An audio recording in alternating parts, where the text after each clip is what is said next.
This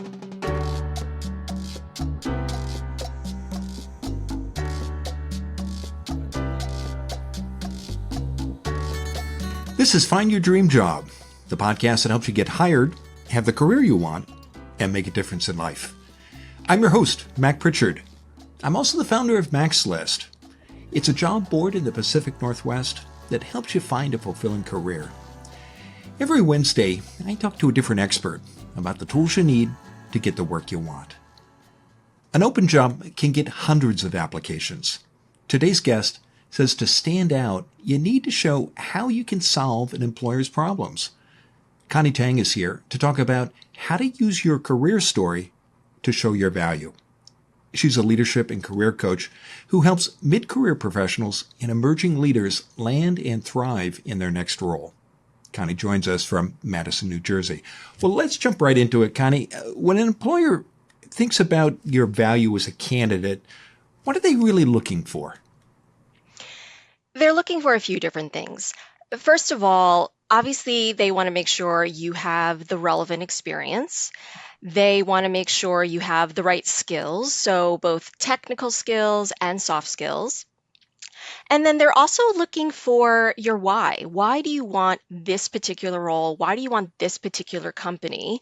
And it shows them that your goals and what you're seeking to accomplish is in alignment with theirs. Okay, so skills, motivations, these are the things that matter to employers when thinking about value. Why does value matter more than credentials in hiring decisions? Values are everything. And I don't think enough people, when they're job searching, think about their values.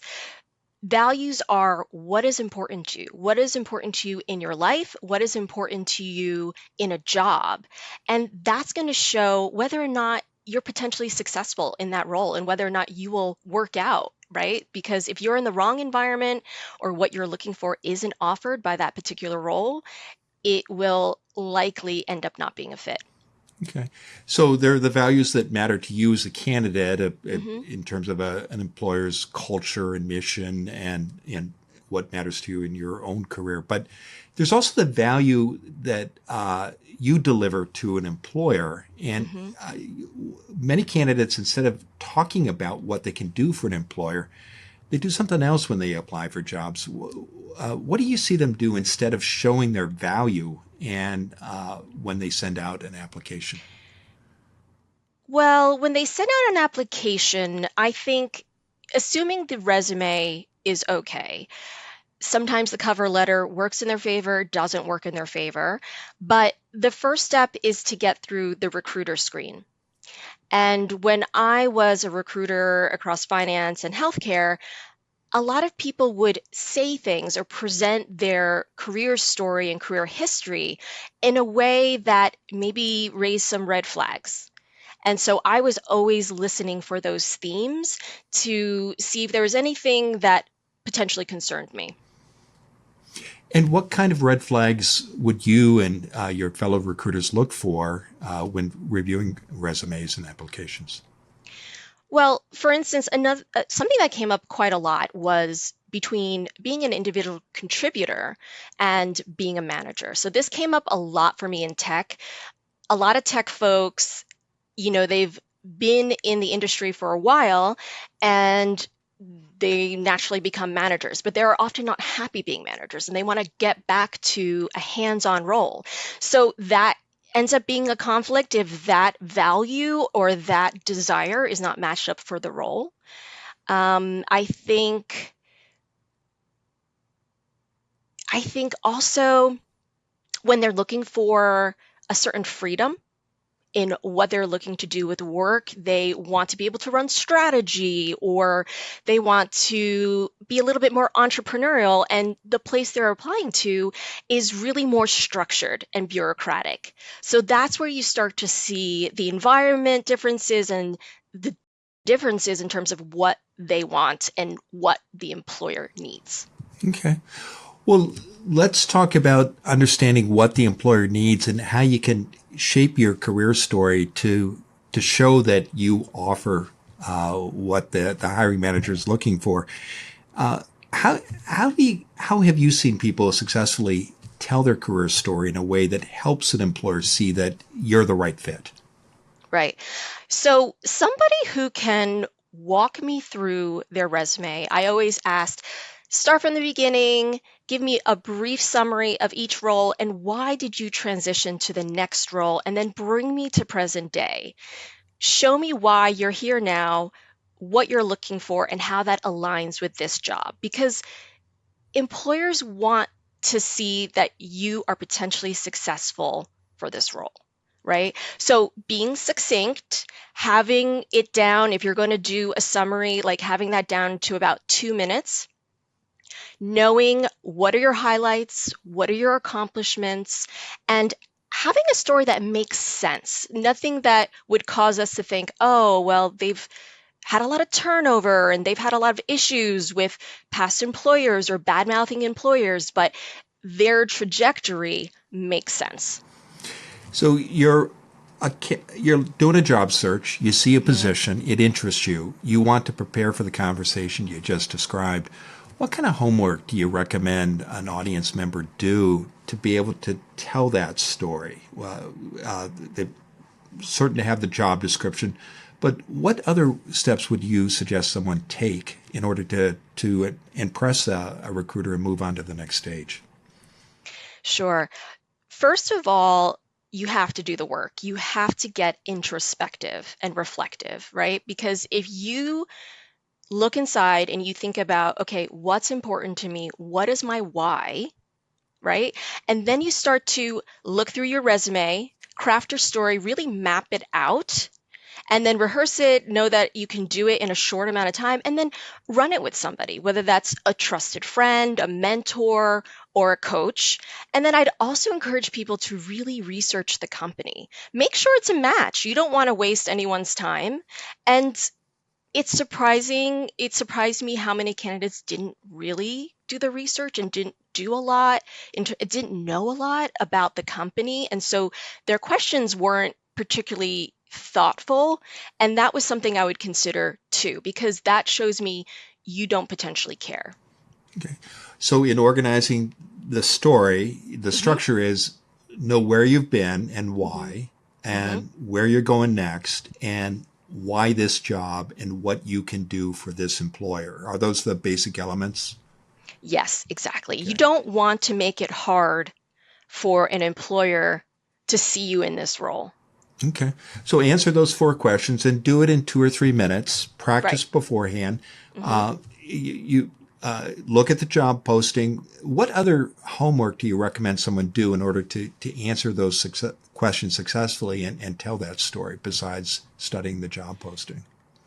So, well, if I may, I Please. think I think when you think about the job posting, so obviously you don't want to sound too rehearsed. You want to be able to get in a space where you're comfortable with spontaneous questions and answers.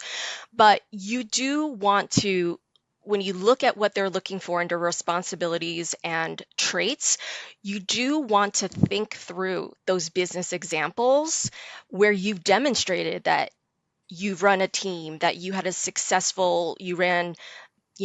successful metrics or your revenue or whatever it is, and that you are strong in communication and you're excellent at stakeholder management, but you really want to have examples of those. So I would encourage people to really take the time to think about that, write it down, right? So that it can come to you easily. And I would also say, think about your strengths and how they tie into this role and be able to talk about that with relevant examples, because you really do want to tie it back to how you can help this company fulfill this business need. Okay. Well, let's pause there. I want to take a break and stay with us. When we come back, we'll continue our conversation with Connie Teng.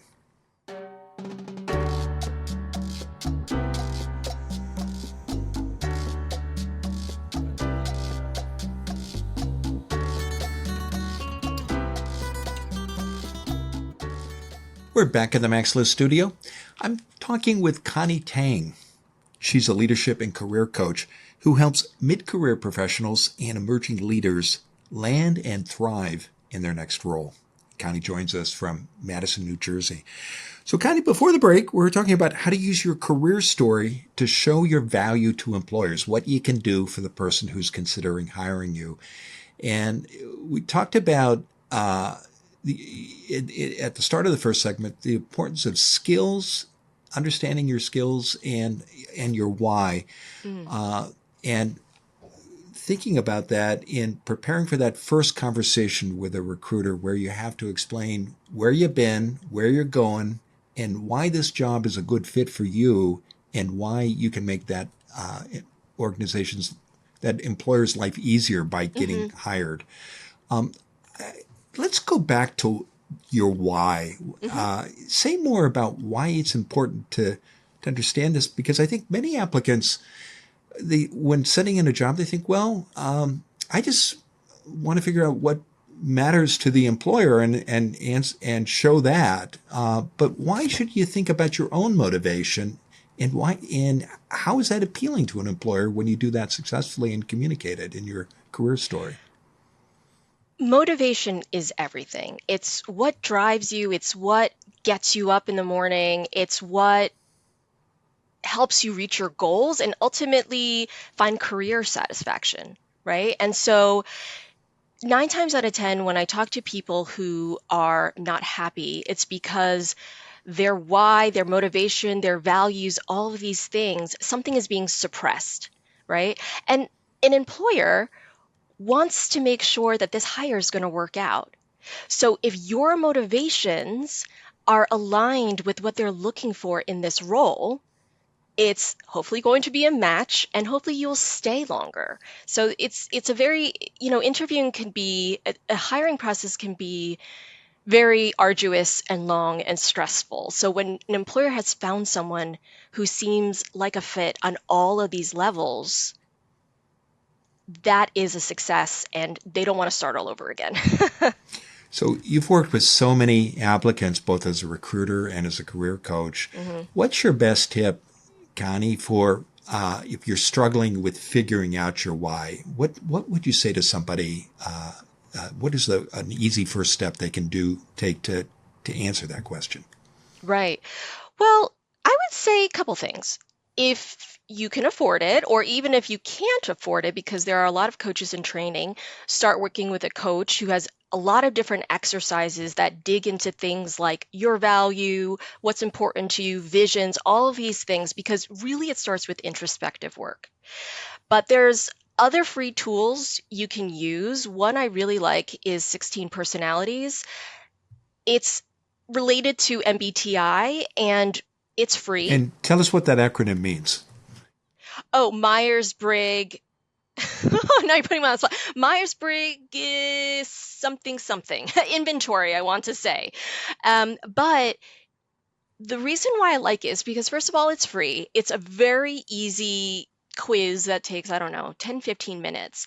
And it spits out your personality, your strengths, your weaknesses, some about your why, and how you show up in life, but also in careers and certain things that could work out for you and why. Because why is it important? Because you are this type of person: introverted, extroverted, analytical mind, strategic mind. So that's a tool that you could potentially use. So you need to share that why when you're telling your career story. Another point you made in the first segment was the importance Mhm. of understanding your strengths. Mm, How many strengths should you be emphasizing in your conversations with employers, and what's the best way to get clear about what your strengths are? right. So, a lot of times employers will have behavioral questions around these competencies. So, I would be prepared with anything you have been communicated about or on the JD to be able to talk about those, but probably roughly somewhere between 3 and 5. If you're not sure about your strengths, there's a couple different things you can do. First of all, you can think back to any feedback you've gotten, positive feedback you've gotten in your course of work. You could think about successful projects and what about you made those projects successful. I would encourage you to look at past performance reviews. And if you're still stuck, I would ask. I would ask a mentor. I would ask someone you work with or you used to work with. And you should be able to find something from there and be able to tie it in with this job without being disingenuous. So hopefully you're applying for a job that really is lined up with what you do well. You mentioned behavioral interview questions, and those many listeners will probably know are questions that begin with the phrase, tell me about a time when you did blank. Mm-hmm. And you said that's one way that employers will draw you out about strengths that matter to that hiring manager. Are there other clues about what strengths employers will care about that you can get clear about before you walk into the interview room? What besides, so you can prepare for those behavioral interview questions? Well, it's interesting, and I don't know if I'm quite answering your question, but I just wanted to relay a short story. I was talking and I was coaching with somebody who had actually worked with before, and she was very frustrated. This job market is very competitive, and she was a star. She was a star. She still had employment, but 6 months, nothing. She wasn't even getting to final rounds. And part of her problem was, I don't know how to communicate my strengths. And I remember being baffled because she was so strong and she had a lot of agency to do different things at the firm. Her issue was limiting beliefs. She just didn't have an awareness, or whatever she was good at, she didn't believe her strengths. So sometimes it's about those limiting beliefs. Is it that, I would say, well, tell me, what have you heard in feedback? And in quick order, she rattled, 5 or 4 different things. But then she would question herself and say, well, is that a strength? And I would challenge her, well, is it a strength? You tell me. And then I would challenge her through her thinking until she realized, oh, that is a strength. And this is something I can talk about. Because some of these things are universal. But a little bit back to your question, I think the way to talk about it for an employer is to think about those strengths, think about what's needed for that particular job, and create a scenario where your strength is going to solve a business problem for them. Yeah. I do want to go back to your point Yes, about please. limiting beliefs. Mm-hmm. If and I appreciate you sharing that story. How can people be clear if that's what's happening to them? What are signs that you might be struggling with limiting beliefs? That's a good question. I think if people are feeling stuck, I think if they're feeling in a negative space and they are not progressing in a way, they have to start being a detective and start thinking, okay, where are things going wrong? I spoke with someone who said, I do really well through the first 1 or 2 interviews, but I can't get past that. And I said, well, why do you think that is? And he really had to think about it. For him, in his particular case, it was about,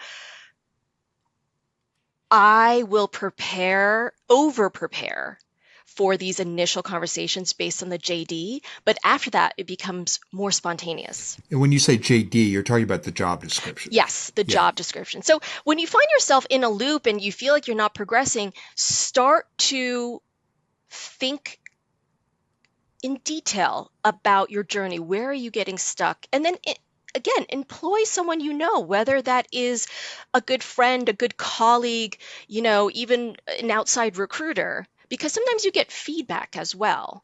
And then you can start to work on the things where you feel like you are tripping up. When you're in the interview room and you're sharing your career story, again, following the outline you shared with us earlier, where have you been? Where are you going? How can you help this employer solve the problems that they need solutions to? How do you tell that story without taking over the conversation or seeming too confident? Is that an issue in interviews in your experience? That's another good question. I think that really comes down to communication and tone. And also the words you're using, right? So if you're talking about an accomplishment and say, I came in, it was a chaotic environment, there was no process, but I created a process, I met with all the stakeholders, and in the end, we were able to hire 20 people within a 3-month span. Sounds very different from, well, they had no idea what they were doing. So I came in, of course, I had all of this experience. I fired this person, I did this, and I was successful in leading when no one else could. So, Same story, two very different candidates, aren't they? right, Yeah. Yeah. right. Well, terrific. Well, we could talk on and on, but we're going to have to bring it to a close. Okay. So it's been terrific, Connie. Now tell us what's coming up next for you. Yes, well, I will still continue to coach my private clients primarily in career transition, also navigating the workplace and executive presence. And I'm also doing classes around executive presence and communication, but from the performance angle. So using tools and techniques from acting, improv, and storytelling. Oh, terrific. Well, I know that our audience can learn more about you by visiting your website, and that URL is www.acuity.com. And you also invite listeners and viewers to connect with you on LinkedIn. So we'll be sure to include both of those URLs in the show notes in the website article. And when you do reach out to Connie on LinkedIn, please tell her you saw or heard her on Find Your Dream Job. Now, Connie, given all the great advice you've shared, what's the one thing you want our audience to remember about how to use your career story to show your value to employers? I cannot emphasize how much you need to get reflective, be introspective, do the work, really do the work and know your why, know your values, and then be able to talk about it with ease and tie it into the employer's needs. Thank you for listening to Find Your Dream Job. You can support our show and help others find it by leaving a review and rating on Apple, Spotify, or wherever you get your podcasts. Have a question or a suggestion? Email me at mac@maxlist.org or connect with me on LinkedIn. To make sure you never miss an episode, sign up for our free weekly newsletter at maxlist.org/podcasts. This show is produced by MaxList. Susan Thornton Hoff schedules our guests and writes our newsletter. Lisa Kislin-Berry Anderson manages our social media and creates our transcripts. Our sound engineer and editor is Megan Hattie Stahl. Our music is by Freddie Trujillo. This is Mac Pritchard. See you next week.